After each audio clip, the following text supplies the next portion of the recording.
story about mine and Jeff's experiences, let's say, over the last 2.5 to 3 years. On firstly, perhaps, how traditional major programs are run within the context of a financial institution. And then secondly, what are some of the learnings on how not to do those things? And then we reflect on our learnings over the past 3 years on perhaps some of the things that could work.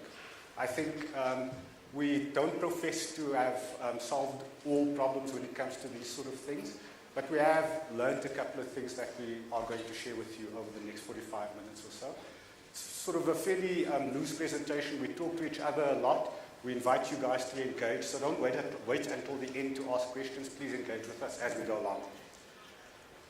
Maybe I'll just sketch a bit of context around sort of what is a major program and why do we use the terminology in the presentation around major program. Major programs are, I suppose, big organizational change efforts. Many of them have a technology component to them, regardless of whether you're building infrastructure. Even these big infrastructure programs have huge IT components to them. When you talk about financial institutions, you can argue that financial institutions have actually become large IT organizations in themselves. So these are big transformational things, typically cost more than $1 billion to deliver. It's got many stakeholders, both internal to the organization and external to the organization. And you've got to sort of balance the needs of all of those stakeholders. And just to go back to the point around transformation, it really moves the organization from one state to another, which in itself is just a difficult process to go through. And I guess from a time point of view, we're not talking about things that take 18 months or 2 years. We're talking about things of 5 years plus. So in terms of how our program at Standard Bank reconciles to those sort of dimensions around transformational programs, I'll just ask Jeff to reflect on the history of our program and why we think it's a major program. Yeah, so the program started about 2007, so 10 years ago. Shane spoke about spending over $1 billion. It's, you'll see a little bit later, it's well over $1 billion now. And I would say that the first 10 years were characterized by, let me not say the first 10 years, the first 8 years were characterized by a typical waterfall delivery. We did drops sort of once every 18 months. At some stages on the life of the program, we had 1,200 people on it, burning lots and lots of cash. And then we dropped this sort of big bundle of code into production every 18 months, and mayhem would ensue. There was, I mean, I can remember back now, on some of those drops, there was as many as sort of 1,500 defects that we experienced as a consequence of drops. We definitely had direct customer impact as a result of what we were doing at the time. And it got to the point, Shane and I were on the program, I think you were from 2010. 2009. 2009, yeah. I was also on about from 2009. And we saw this program evolving and sort of almost repeating the same things. The way we did things was typical waterfall. We were faced with, at that time we had a phrase that we called schedule is king. So what you had to do was you had to deliver something. And you can imagine what that did for quality. So you had a deadline and you were going to drop something in March and had to achieve a certain functionality. That's what you did. And you just burned cash in the process. We flew people from all over the world out to work with us. I mean, really the experts. I don't want to mention all the contracting houses' names, but we had anybody who was a global player in Johannesburg sort of working with us. And they all gave us advice, and their rates were just, I mean, off the chart. I remember some of these guys are earning 500 or 600 grand a month. That's what we were paying for them. And despite all of that, we could say that we weren't doing particularly well. In fact, I would say that it had sort of the makings of a black swan. If you use that, is it McKinsey's term, I think that we use the black swan. This thing just didn't seem to have any end to it. It just kept going and kept going. We had a wake-up call in about 2015. In fact, I think it was actually 2014. The Reserve Bank did inspections of the banks, as most of you will know, and fines were levied based on your compliance to anti-money laundering. And the Standard Bank got the biggest fine. At that stage it was 60 million rand. 60 million rand. It was, I think, the biggest fine out of all the top 4 banks at that stage. And it wasn't so much the fine. I mean, if your earnings are 12 billion at that stage, or whatever it might be, I mean, 60 million in the context of 12 billion doesn't sound like a train smash. But the problem was that it started to put our reputational risk, it started to raise reputational risk issues for us. We do a lot of trade, as you can imagine, all the major banks do lots of trade with Europe, etc. And the reserve banks in those countries were starting to call out to say, listen, you can't do business with a bank in Africa that isn't compliant. And if they're getting fines, that sort of indicates that there's deeper problems here. You need to sort of think again about your trade relationships or your trade agreements. And so as a consequence of that 2014 fine, we got a wake-up call. And the program itself, which had no intention really of delivering anti-money laundering legislation or meeting it, we had a change in focus towards sort of, hang on a minute, guys, just take a breather here. The next most important thing we have to deliver is this anti-money laundering legislation. And at the end of 2014, beginning of 2015, Shane and I drew the short straw, effectively, to sort of launch that program. And we had 12 months, in essence, to deliver this legislation. And at that stage, we already knew about this problem for probably about 18 months, but in typical fashion, we weren't worrying about it. So as we got closer and closer, so we'd worry about it. So by the time we got to the beginning of 2015, we were in a fair amount of trouble to meet the deadline at the end of that year. And perhaps that was our biggest blessing in a way, was that it became clear to us that how things had been done in the past was never going to work in these circumstances. We had to do something sort of totally differently. Something else that worked well for us at that stage was that from a priority point of view, it had group level priority. So anybody you spoke to in the bank would say, in our bank anyway, would say, oh no, you have to deliver this thing, and this thing's more important than anything else. So it was considered the group-wide number one organisational priority. Shane and I, in essence, from a delivery point of view, to be fair, and when I said drew the short straws, whilst we had some experience or some exposure, I think, to program delivery, we were certainly not experienced at it. I wouldn't suggest that we personally had driven programs in the past of this sort of size. I mean, it was huge. We're talking about sort of burning R1 billion in that period, in that year. Sort of 500 odd people. It was big, and we actually were very intimidated by that. I often reflect back on those sort of early meetings and how difficult they really were for us. I mean, we didn't know what we were doing. And perhaps, to some extent, that was a blessing in disguise, because by not knowing what you're doing, you actually have to listen to everybody instead of knowing it all. And as typical execs, you kind of think you know what you're talking about, and you have to know what you're talking about to be able to command control. And it was exactly the opposite of that was required. We had to actually just listen to people and collect as much information as we could about the challenges that we faced.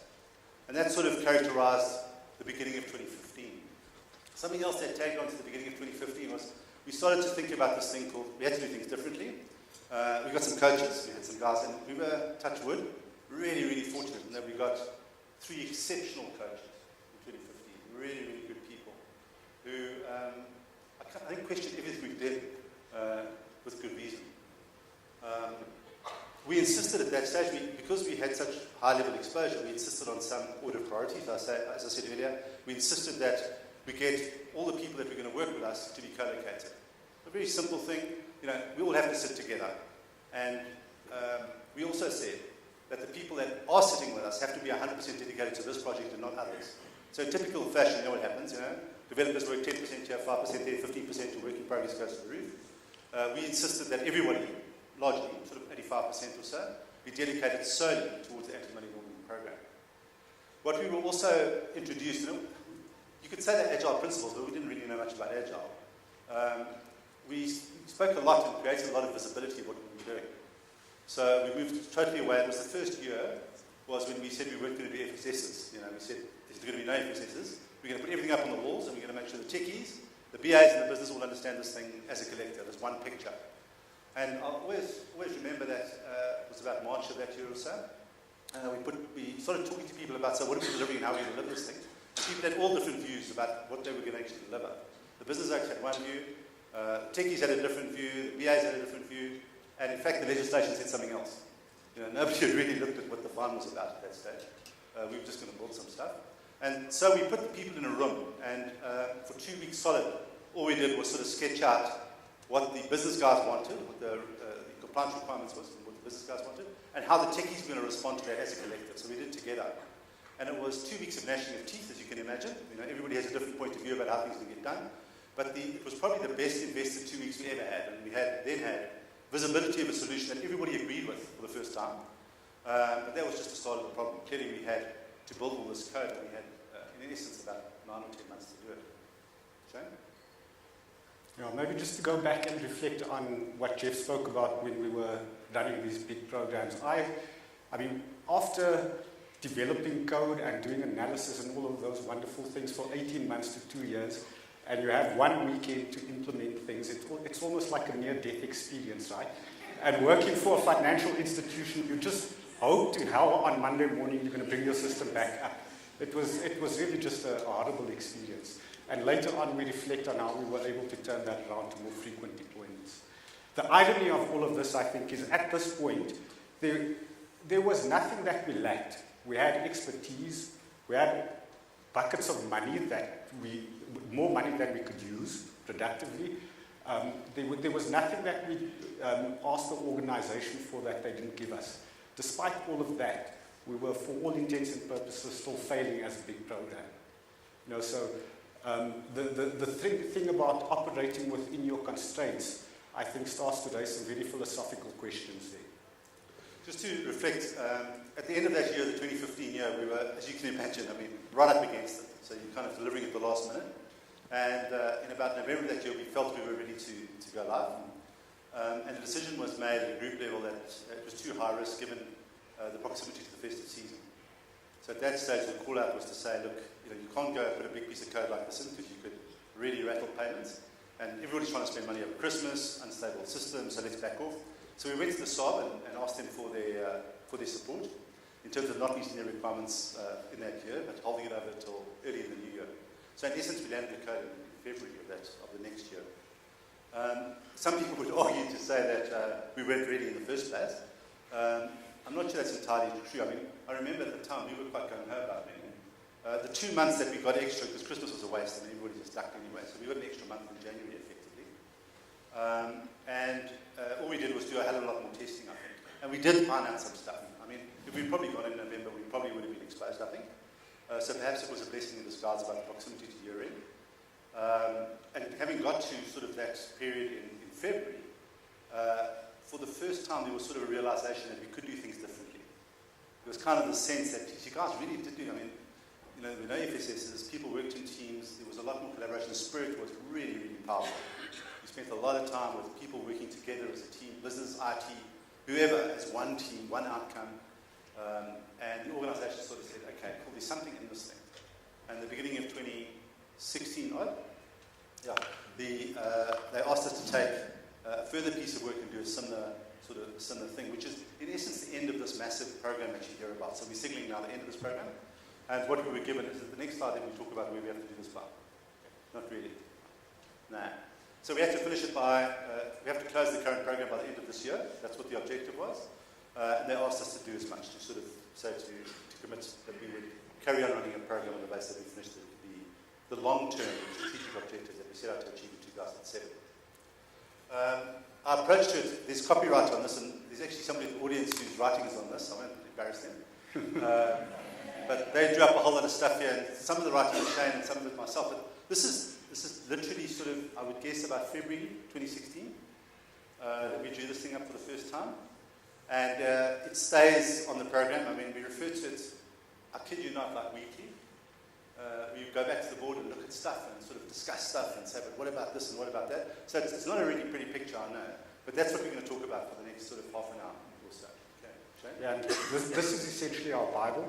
As you can see at the top, it starts with how we work, and you can see plus how we feel, which was sort of added on like a couple of weeks after we had done the initial bit. And I suppose the how we feel bit is really a realization that we started this thing out with technical stuff, wanting to improve program delivery, wanting to get things out of the door faster, etc. But we very quickly realized that what we were actually trying to effect here was a big social change that started with us, in fact. And I think a few people have now said how this becomes a way of life, how deeply personal this type of transformation is, and it really starts to impact every part of your life. We spend probably most of our time not doing program delivery stuff. We spend, I would say, 90% of our time talking to teams, talking to people. This is a slide from Werner's servant leadership course. And what we talk about here is how we are trying to move from this world of command and control, which is on my right, to the world of mutual learning, which is on the left.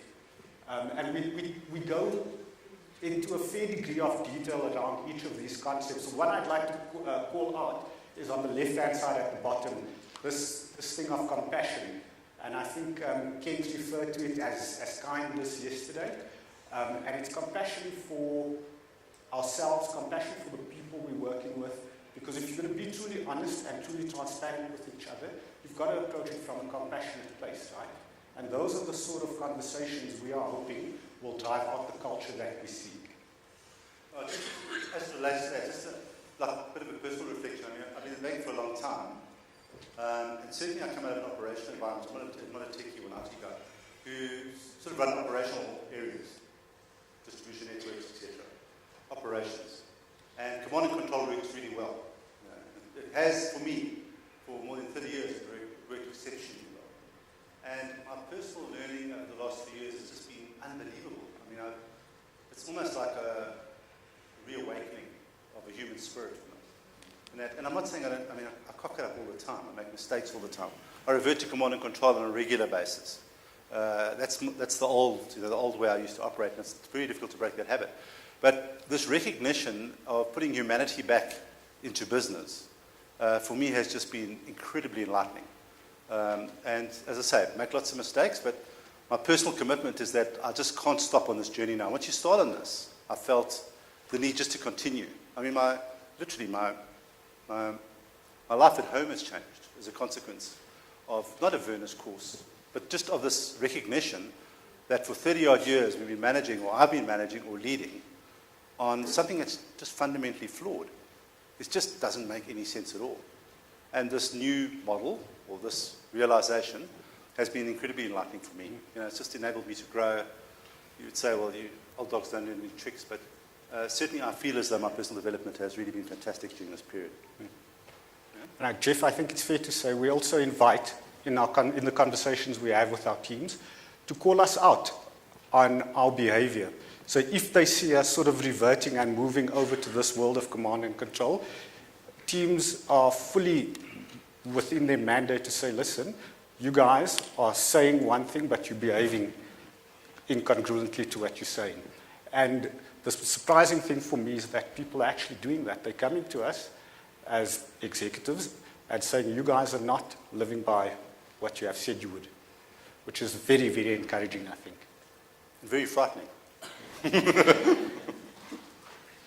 Yeah, I put in this quote from Peter Singer, which is from the book, The Fifth Discipline, which talks about organizational change. And I guess this is what we're trying to do. We're just trying to create organizations that are congruent with human nature.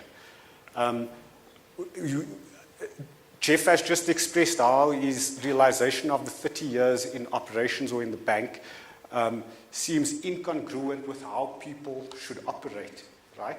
You are expected to show up at work and follow a job spec. So all we want from you is the part of your brain, the rational part of your brain, that can follow the job spec. All of those things that are emotions and make you a human, the wholeness, you're asked to leave at the door. Yeah. I'm just reflecting on that, the Peter Singer thing, and how powerful it really is. We talk a lot about, I think James from Barclay spoke about yesterday, from Dan Pink's book, Drive. We talk a lot about autonomy, mastery, and purpose. Autonomy is, again, just to reconcile it to the Agile principles, is really being true to self-organization. So we actually defer just about every decision, with very, very few exceptions, to our feature teams. Our feature teams make decisions about how they do the work, how they commit to the work. We are not in agreement with our feature teams. We don't commit to timelines. only the future teams are allowed to say how long something will take. Of course, we put tension into the system, and we try to create a healthy balance, right? So this concept of tension is quite important because it maintains balance in the system. So if you just had future teams doing their own sort of work schedules, of course you'll have a bit of anarchy. So we provide the tension in that we put a bit of pressure into the system to say, can you do it quicker? But we never ever make a commitment on behalf of a future team. Yeah, something else about autonomy is the program itself, because it's spending so much money, is obviously subject to some sort of board approval. So we have a board that we report to. It's not the main group board. It's a sub-board of the main sub-board. And one of the things we got a bit of counsel from a coach right in the beginning was this concept of trade-off sliders. So sort of trying to get to the point where we could understand in order of what priority and how would the board like us to make decisions on the ground.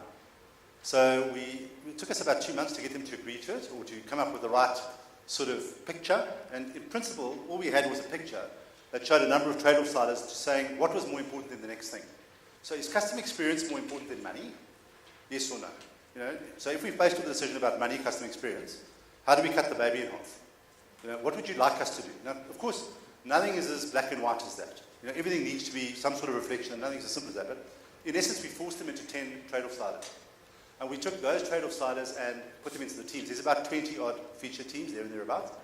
Put them into the feature teams and asked the teams to make decisions based on the trade-off sliders. Prior to anti-money laundering, we would have a monthly board meeting. You know, go to the board with a pack, yay thick, etc., and have debates. And having attended a lot of those in the years gone by, it was actually a bit of a nightmare. I mean, you would go in and say, this is what we said we would do, and you would never achieve it, as you can imagine. I mean, you were always wrong. You always spent too much money. And all you did was get smacked from here to tomorrow. And one of the things that we did get right with the board early on was not to make commitments far out. So we said, look, you give us the trade-off sliders, we'll make the decisions on the ground, we'll report back to you what decisions we did make. Whereas previously what used to happen, we used to have to go to the board for all the decisions.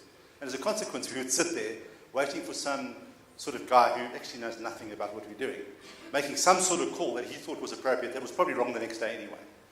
And so we reversed that and gave the autonomy back into the teams. What we also did is struck an agreement with the board that we would apply to them for funding on a quarterly basis. And we would just say, we're going to, look, this is what we need. We need 250 million rand, say, for the next few months. And what we expect to get for the 250 bar is this. This is what we expect to do. In 3 months' time, we'll come back to you and tell you how we did. And that's what we've done since the beginning of 2016.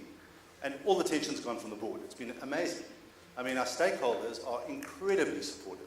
We have seriously we get what we want, really. You know, it's the amount of credibility that we've got in terms of meeting the commitments. Not because we missed the commitments. After a quarter, we go and say, no, we didn't deliver that. There was a problem, and this was too complex. And they're incredibly forgiving. But what they're doing is they're keeping us to a 3-month, in essence, commitment. Whereas previously it was a 12-month commitment based on an estimate that we spoke about previously, which was built on nothing anyway. I mean, it was ridiculous. We would never, ever get close to the estimates. Yeah.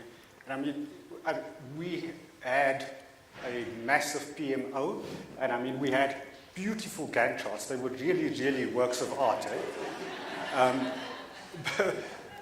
I don't even know what it costs to print an A1 Gantt chart. It probably costs a bit of money to print a few of them on a plotter. But, I mean, by the time the ink dries, the thing is irrelevant, right?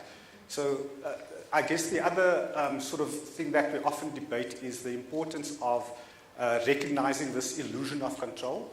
And it becomes quite important when you're talking about 12-month budget cycles, which is also a load of hogwash, and decentralized control. So as much as you're a financial institution, we believe that this form of decentralized control, really pushing whatever decision you can down to the lowest level, is much more powerful than this world where we live in, where we believe we're in control, but actually we're not.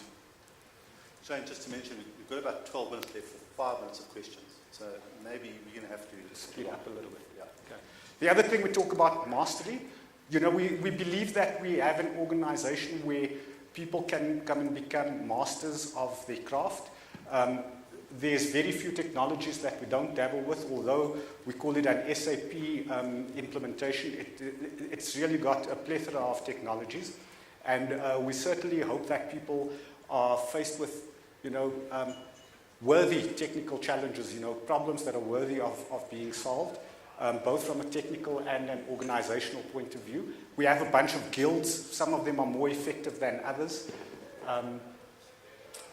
And really, we are really trying to focus on this thing of continuous learning. Werner spoke about single versus double loop learning. We're driving conversations in our retrospectives about really driving down to root causes of issues so that they don't reoccur. And really sort of try. So now you've got autonomy, but you've also, again, got the tension of learning and doing the right thing for the organization through the mastery. The next one is purpose, which Jeff always articulates better than me. Yeah. So I guess without a sense of purpose and all the autonomy in the world, you just end up with mayhem, don't you? I mean, and everybody's just doing their own thing towards no single objective. And it's probably the thing we've battled with the most, is purpose. How do you get really people to buy in and to be committed to an outcome to the point where they start to give you discretionary effort? Where they start to really give you, not discretionary effort, discretionary effort, yeah, more than what I would normally give you. If you just think about things, all of us who belong to guilds or clubs or some sort of social collective typically are more than happy to go to those things. We all play golf on a Saturday, and you don't have to wake me up early to go and play golf. I'm there. And I'm ready to play golf. Certainly at work, the same rules don't apply, do they? And we seem to have lost this ability to spark fire in people. Our vision statement of the organization is Africa is our home. We drive her growth. Which, if you think about for a moment, is actually quite powerful. We're a bank on the southernmost tip of Africa, but we have enormous power to be able to drive economic growth, not only in South Africa, but throughout the continent. And that's quite a compelling purpose to have if you can change the economy and the lives of people in the continent. If you can leave something behind that's better than what we're living in today, where we don't have thousands and millions of people living in poverty. And that can be quite compelling for all of us. I don't think any of us would say we don't want to be part of that. We all want to be part of it. But making that connection to the people that are building code is quite difficult. It's sort of very distant. People see it at a distance, at an arm's length. They don't relate to it easily. I don't want to spend too much. I can talk on this thing for an hour, but one we thought we got right was an anti-money laundering. And anti-money laundering, what we spoke to the people about was to say that by putting the legislation in place, what we'll avoid is us driving up the William Nicol on a Sunday evening, getting pulled over by a cop and threatened to be thrown in the back of the van unless we pay a bribe. Because we'll get rid of corruption in a way. We said that our kids are probably being sold drugs in schools. How can we stop that happening? We need to clamp down on these bloody criminals that are doing these things and doing money laundering. And we try to create a sense of, let's call it society, acknowledgement of some sort of contribution towards society that would turn people on, that would make them excited about delivering a piece of code because it would make a difference in people's lives. So trying to translate purpose into making a difference in other people's lives is a challenge that we face, continue to face. I don't think we've got it waxed. We've got a huge amount of work to do. You could argue that I think many of the people that are in the organization don't relate to those purposes about Africa is our home and we drive it growth. Perhaps those, I don't know what the answer is. Perhaps people who don't believe in those sort of purpose statements should leave. Perhaps that's the answer. And organizations, a bit like Teal, people get together as a consequence of a common interest, as opposed to just, well, we go there to work. Because when we go there to work, that's just terrible. I don't want to be at work just to go to work. That's hardly any fun. I might as well go and do something else. Purpose. I suppose if you do get this thing of purpose right, it moves you from this world of hierarchy or command and control where we comply. You think that people are committed, but they're just complying because they believe they have an employment contract, to a world of commitment where through free and informed choice people have opted in, and as a result they're committed. And once people are committed, they'll really go to the ends of the earth for you. So this thing of connecting individual purpose to organizational purpose is worth, I think, the difficulty of sort of navigating that maze. It's very, very difficult. Some of the discussions we have from a team structure point of view, Jeff touched on the fact that we've got 19 feature teams and 5 component teams.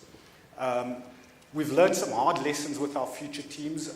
They are way too big at the moment. Some of our feature teams have up to 25 people within them. And you could argue by definition that's not actually a feature team. There's still a lot of specialization within those feature teams. So in fact, what you have within the feature team is actually micro waterfall, because you have queues building up in front of individuals, and within a feature team you still have handoffs. So our sort of next frontier is to get our feature teams to probably between 10 and 12 people, and in fact even 12 people is a push for the feature team. Just in terms of structure, something that we should probably... So how does the structure look? I mean, we've got all these feature teams, these component teams. In essence, we try to make it as flat as possible. So we have this thing called the Solution Forum. The Solution Forum is a collection of experts, business, architects, solution designers, etc., BAs, who sit for us every day at 11 o'clock on the program. It's a standard meeting, half an hour. The wise old men, if you like, the Solution Forum, sort of sit in a collective around in a circle, and anybody from the feature teams can then come up to them and ask them questions. So it's half an hour dedicated to undoing knots, as it were. We made this commitment, again it was coachified, it was a coach that suggested this, was that all the decisions have to be made that go to the Solution Forum should be made, if a decision needs to be made, within 24 hours. We kind of get that right mostly, that it stays within 24 hours, so we get at least the teams knots undone so they can move on and get work done. The Solution Forum concept has been incredibly successful for us. So what we find is that people don't just adopt their solution architect hat, etc. It's a forum that openly contributes on any subject, and kind of we really do get great collective outcomes out of those discussions. Sometimes we have solution forums that say every single day, as true as the sun comes up, so we have a solution forum at 11 o'clock. Sometimes what we find is they last for 30 seconds because nobody has anything to ask and everybody just beetles off. In other times it goes beyond half an hour, but it's one of the practices that we've, as a discipline, that we've established and really, really works well for us. The role of a solution forum is not to tell people what to do and how to deliver it, but to give guidelines and suggestions, so it's supporting them. We also ask that the solution team forums attend all the stand-ups during the course of the day. So all the feature teams have their own stand-ups, and we ask members of the solution forum to attend those stand-ups so they can be there to support the guys when they have debates and see if they can lean in and help them. So truly about undoing knots more than anything else, as opposed to a management structure. If you had to think about a management structure, the solution forum sits below the feature teams. Sorry.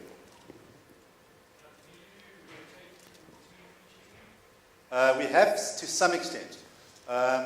There's quite a lot to be said for domain knowledge within feature teams. The way we've structured our feature teams is, to be absolutely honest with you, we've still got a right to left plan, if you relate to what I'm saying.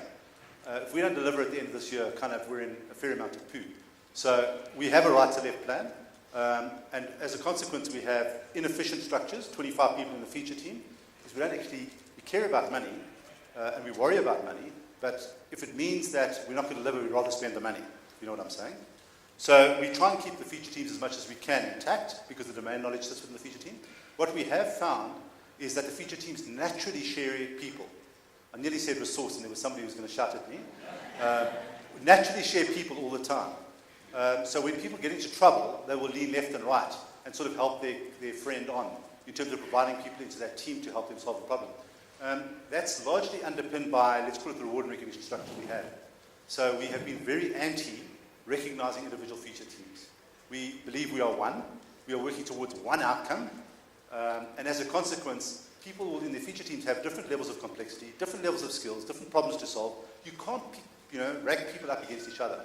You can't put one feature team and make them heroes because they delivered early or they're sprint or whatever. It's all for one and one for all. And as a consequence, people tend to share. We try to do the same thing with our bonus structure. So if you're in a bank, you'll know what the bonus structures look like. Very individualistic. Everybody's in it for themselves. If I get more, you get less, that sort of debate. And we've tried to drive as much as possible common reward as well, as it relates to. We've actually positioned that. Sorry, we're going to talk too long on this. Okay, talk it off. Is that okay? Check it off.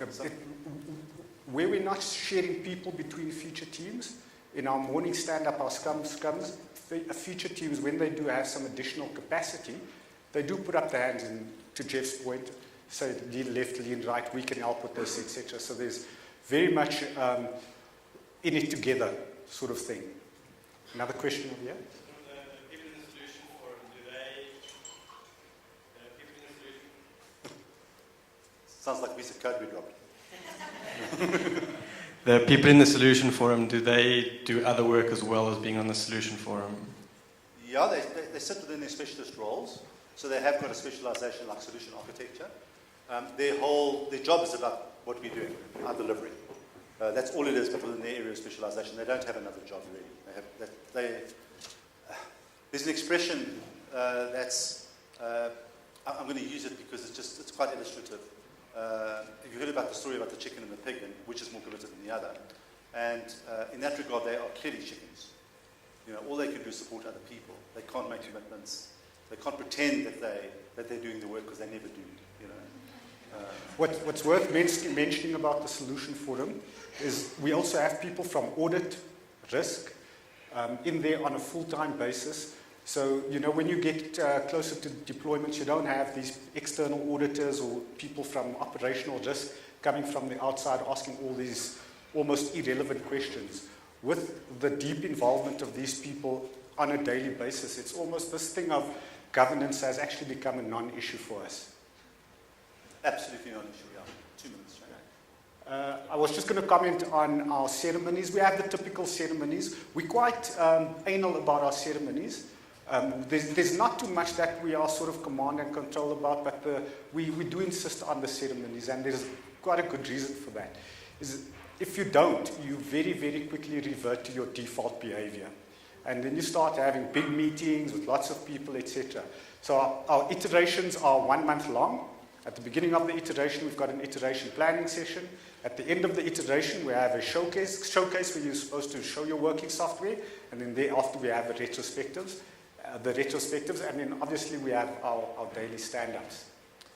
We try to finish our stand-ups by 11 in the morning so that the guys can have quiet time in the afternoon to actually write code. Just context on that, so when we say 11, each of the feature teams are having these at different times, which allows the chickens to be able to go to various to various stand-ups. Otherwise, they're all pulled in one. So they happen generally 15 minutes each throughout the morning. They decide what time they want to do. Any time between sort of 8:15 is our first one until 11. So what's been the outcome of all of this? We've been able to, since I would say I think April last year, in fact what we had set out for ourselves was to do monthly deployments. As I said, our iterations are 1 month long. And in fact we're now at the point where we do deployments on a weekly basis. So that's going from deploying once every 18 months deploying once every 2 weeks. In fact, probably more than once every 2 weeks. And that sort of time to value and that iterative approach has really stood us in good stead in terms of building credibility in the organization. So you're not waiting for 18 months only for the project to be delayed for another 3 months. You really are delivering incremental value. The other thing we've done is we've also iteratively built our products, the products that are sold to people. I think we did what we called version 0 of the product in May of last year. So we deployed it into production. We sold that to a few people on the program. We call them friends of the program, so internal sales. We tested the product ourselves. We iterated it throughout the rest of the year. And towards sort of Q3 last year, we opened up sales to a few customers in one branch, and then we incrementally rolled out countrywide. So it's really this thing of, instead of this big bang approach, just building on small successes continuously. Now, we didn't give you any context about what we're trying to achieve, but in essence, this last 18 months has been characterized by building a product and then migrating people from the old product that they were on onto the new product. And in essence, before we did the migration, now we sold about 40,000 of the products, the new product. We've already sold to customers, to de-risk us when we do the migration. And that's paid off really well. It's a function of us being able to sell the product over an extended period. We know there are no surprises on it. Can't say that, hey? We know there will be limited surprises on the new product when we put customers onto that for the first time, the bulk of the customers. So our next, we did a migration this last weekend. So we migrated 600,000 customers onto the new product last weekend. And next month, we're hoping to migrate another 1.6 million. Big balances, lots of money, high-risk event for us. But de-risk is a consequence of us gradually doing it over a period of time, bit by bit, making sure that we don't eat the elephant in one bite. Okay, we've got about a minute. Yeah, I'd like to believe that people have sort of become happier, more motivated on the program. Certainly in my engagement, our engagement with people, there's a deep desire to be involved in this thing. You know, people now want to contribute. The old world was just sort of characterized by lots of blame. The BAs, the testers, the developers, all that language has dissipated. We don't even refer to people as testers anymore. They're just people in a team. We don't refer to developers. It's just everything is about the feature team. The personal development thing we've spoken about, I mean, the cross-skilling is our next big thing. There's certainly been a lot of personal development. There's been a lot of cross-skilling, or some cross-skilling over the last 18 months.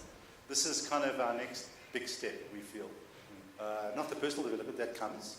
It's more about the cross-skilling that we really need to get right to break down those many waterfalls that exist within the feature teams. It's a T-shaped and lots and all that wonderful stuff. Yeah, and I think we've spoken about the organizational credibility. So, you know, delivering in smaller, frequent cycles, you really start to get credibility.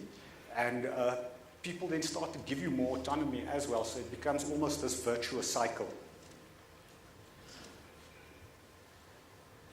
So that's Shane. So, you know, everything that we do, we think is quite contextual. What works for you may not necessarily work for us. What works for us is not necessarily going to work for you. I have a great disdain for frameworks. We don't, by design, we don't follow any particular framework because only the Sith deals in absolutes. Thank you.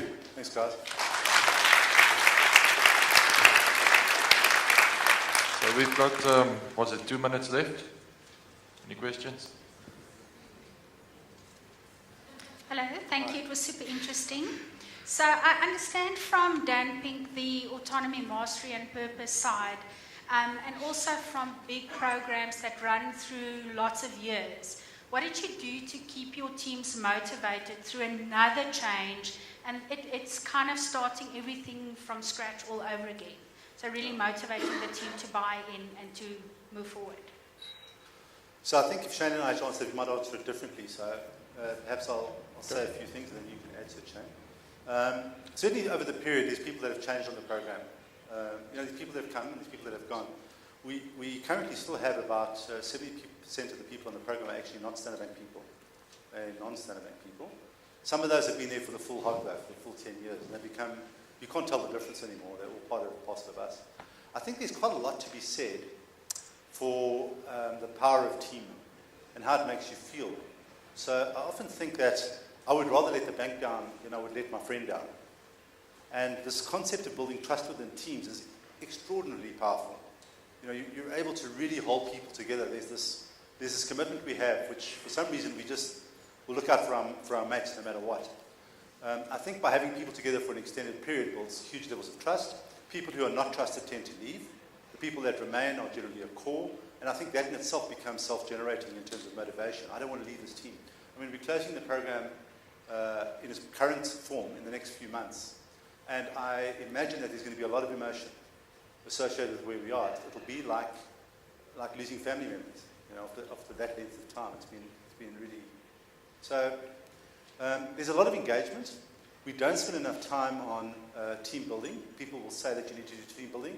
My personal philosophy is I'm just the kind of guy who doesn't believe in going to the bar and having a braai. It's just not in me. You know, if I want to go to the bar, I'll take my wife and I'll go with my kids. I don't need to do it with guys at work. Some folks seem to really get excited by that. We try and make sure that where team events are held, they're held as a collective as opposed to individual feature teams. I think there is value, though, not in team building, but in building social collaboration exercises, if you like. So not for reward purposes, but rather for just getting to know each other purposes. And we've tried one or two quite small experiments. One actually I learned from a recent Agile conference about how you build trust within teams, etc. And I think that there's quite a few tools that one could use. We could chat afterwards and perhaps I can give you some sense of what I picked up on, Shane. Yeah, for me it's about engagement. Really, really deep conversation all the time. Somebody asked in one of the previous sessions about change management. We don't do any change management. We are the change managers, right? This sort of change needs to be led. You need to talk to people, not issue commands and expect that things are going to fall into place. Typically with these things, though, I would just say that the way we talk and what we do are often different. So we sound as though we've got this thing waxed, okay? I can assure you we do not. And what we say often is what our intent is, as opposed to what our established practices are. And it's bloody hard. I mean, if you've been in this, you'll know. This is not a job. It's, you have to work on it every single day. And if you have a self-critic, you can actually get destroyed quite quickly. These are a lot of work. The man. It does.